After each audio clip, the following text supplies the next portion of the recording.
Hey friends, welcome to my channel. This is one of the first many vlogs I'll be doing. I had recently put in my stories about what people wanted me to talk about, and one of the main topics that everyone was trying to ask me was how it's been getting pregnant and being pregnant during a pandemic. And let's just get over this. I use press-ons and look at my nails. Like, they're not coming off. Like, these stick on longer than any other press-ons or even acrylics that I've ever had. So I will actually put those in the link box down below, because if you're like me and want to save money, these are all like $5 and they look so beautiful, but they just don't come off when they're supposed to come off. So we're just gonna let that be. Yeah, so first things first, obviously the pandemic started in March. I mean, it had started already, but when it came and we realized it was coming, and it was already in the United States, it was March, and I wasn't pregnant by then. And it seemed like we had gotten pregnant in the end of April, beginning of May.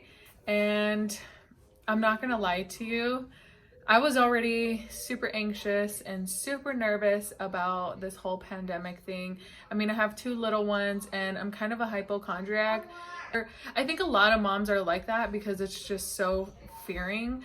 But anyways, so when I had gotten pregnant, first of all, it was a shock. We were not planning for a third kid at all. Like, we did not want to have 3 kids. It was a shock for both my husband and I. It was a shock for my family because I had to tell them right away I was not feeling well. This pregnancy was probably the worst that I had had. Like, the nausea. I don't get sick like vomiting or anything like most women do, but the nausea was like paralyzing to me. Like, I just couldn't even move. I just couldn't do anything. Honestly, the first 3 months, I literally couldn't do anything. And see that little man bun? Can I say hello? Hello. So I had to tell my parents almost immediately, and they were shocked. They knew we did not want, like, we got rid of everything after Kai. We were just like not planning at all ever to have more kids, and so it was a shock. And with me not feeling well, it was really hard to be happy.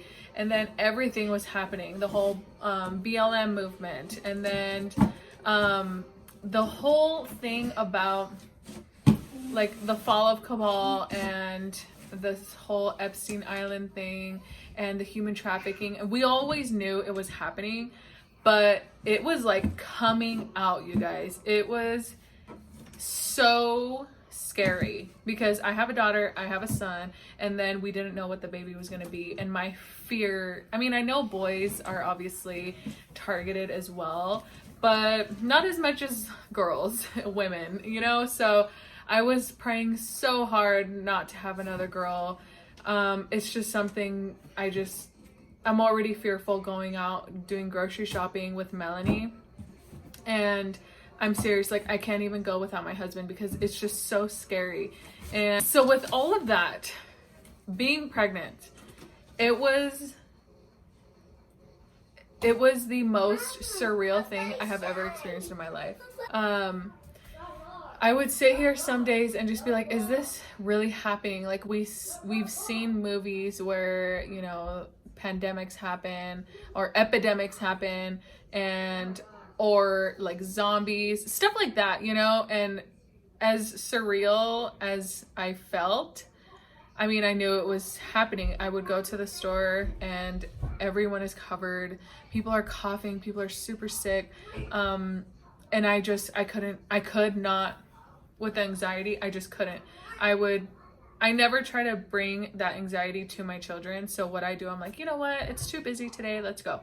So I would put them in the car and I would just like sit there and try to breathe because it was just too much, you know? And then I had my first OB appointment. I think I was about like 7-8 weeks, and The OB was just like, I'm gonna break it down for you, and I don't want to freak you out, but this pandemic is very serious, and there's a level of oxygen that if pregnant women, if they get to a level of oxygen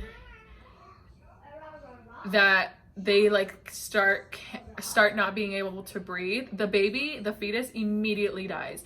And this is my OB. Like, I'm not a doctor, obviously.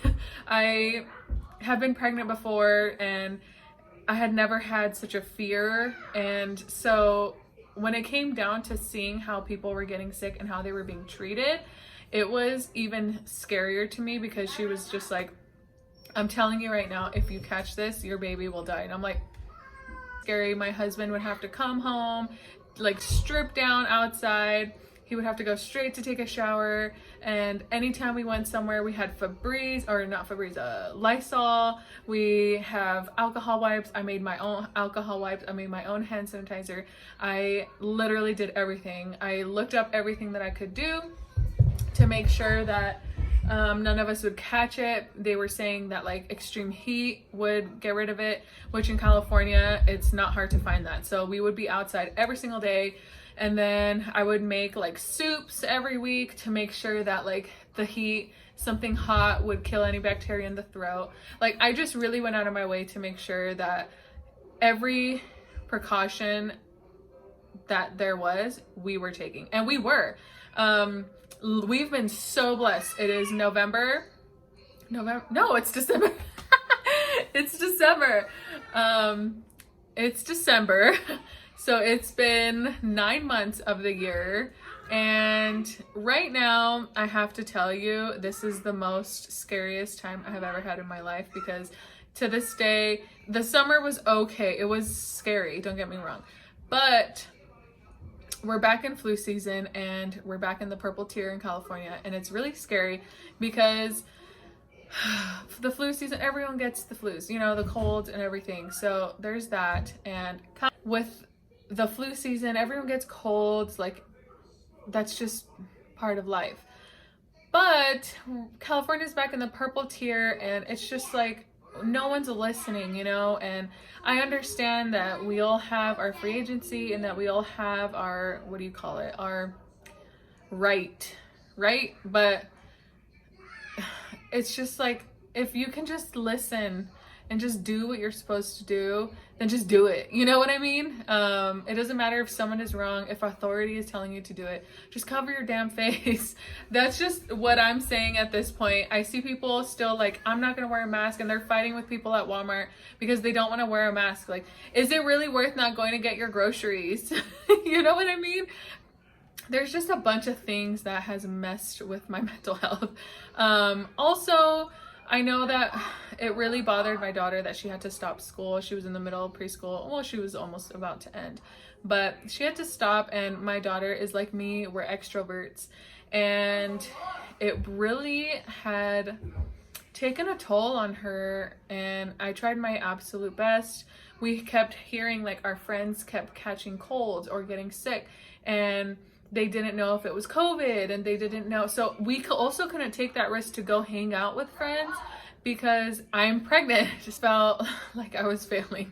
This whole year, I just felt like such a failure. I've accomplished so much business-wise, but as a mother, as a wife, as a part of head of household, you know, my husband and I are a team, it has been very tough. And so it's just been super exhausting. You know, I know every state is going through their stuff. I'm very envious, and I feel very bitter towards the states where their state literally just got locked down for 2 weeks and that was it. And I'm just like, I see them because they're on my social media, we're friends, and I'm just like, it really sucks, you know, that my state, the people here, we're so entitled and so selfish that we can't just like do what is right at this point. And so I have to tell you guys though that when it first started in March, he went to do all of our grocery shopping, mine, my mom's,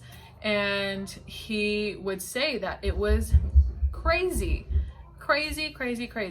that all of the Lysol, everything was gone. I mean, we all knew that, but he would see like 6 bottles of Lysol, and I would tell him like, hey, grab that please, we need it, whether it's for the pandemic or not. Like, we genuinely use Lysol so we need it. And he was like, okay. And he would turn around, and I'm not exaggerating, I would see on FaceTime, because he would always ask me like to look at brands and stuff, and some lady literally snatched it out of his cart, and my husband's a big guy, so he was like, hey, that's mine. So hi baby. I think we had it in last January. We were very, very sick. I'm not even exaggerating, like horribly sick. Not just me, not just my kids, like my parents, my brother, we were all very, very sick. And I don't remember it being to the extent of like feeling like we needed to go to the hospital, but it was pretty bad. I couldn't move. My kids really couldn't move. Luckily, kids always like get up and, you know, they recover so quick, but holy moly, it was rough.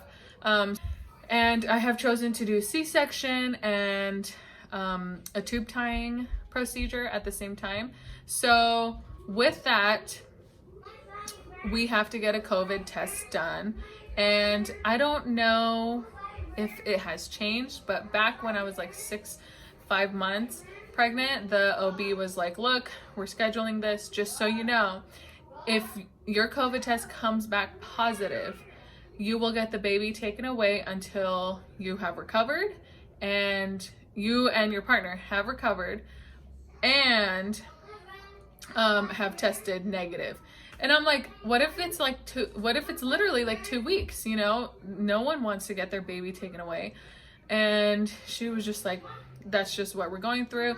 I haven't spoken to her since about it because it just gives me major anxiety. I would hate for that to happen. And so yeah, this is just me rambling at this point. I've been talking a lot, to be honest. It all makes sense in my head, but pregnancy brain is real.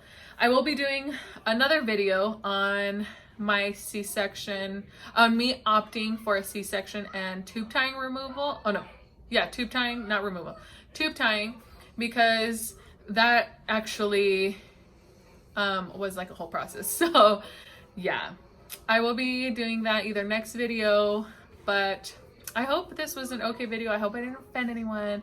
I'm not here to do that. So let me know what you guys thought. If you guys feel the same way, honestly, like, do you feel the same way? Do you feel like weird? You know, I didn't really just talk about one thing. I talked about everything. So tell me your experiences. Like, have you gone shopping, grocery shopping? Have you, during the pandemic, have you experienced anything crazy?